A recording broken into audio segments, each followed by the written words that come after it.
Heart attack வரக்கூடாது நீங்க நினைக்கிறீங்க. நீங்க பண்ண வேண்டியது என்னன்னா, first of all 8 hours sleep கண்டிப்பா முக்கியம்.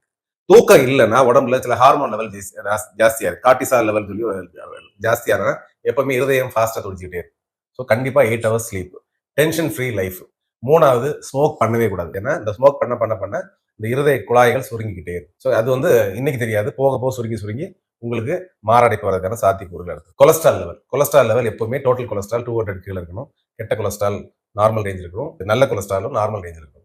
இதை வந்து 3 மந்த்ஸ் டு 6 மந்த்ஸ் ஃபாலோ பண்ணிட்டே இருக்கணும். ஜாஸ்தியா இருக்கா 40 வயசுக்கு மேல எல்லாருமே கொலஸ்ட்ரால் டேப்லெட், கொலஸ்ட்ரால் நார்மலா இருந்தாலும் கூட சுகரை கண்ட்ரோல் பண்ணணும், ப்ரெஷரை கண்ட்ரோல் பண்ணணும். எல்லாத்துக்கும் மேல டெய்லி ஒரு 20 மினிட்ஸ் பிரிஸ்க் வாக்கிங், மூச்சு இறைக்கிறது மாதிரி நடக்கும். ஒரு 20 நிமிஷமாவது நம்ம நடக்கும். இது வந்து எதுக்காகப்பட்டதுன்னா கண்டிப்பாக உங்களை நீங்க பரிசோதிக்கிறதுக்காக. இதை நீங்க டெய்லி பரிசோதிச்சே இருக்கிற மாதிரி நம்ம அப்பா நீ நடந்துட்டோம், ஒன்றும் பிரச்சனை இல்லை, நீங்க நிம்மதியா இருக்கலாம்.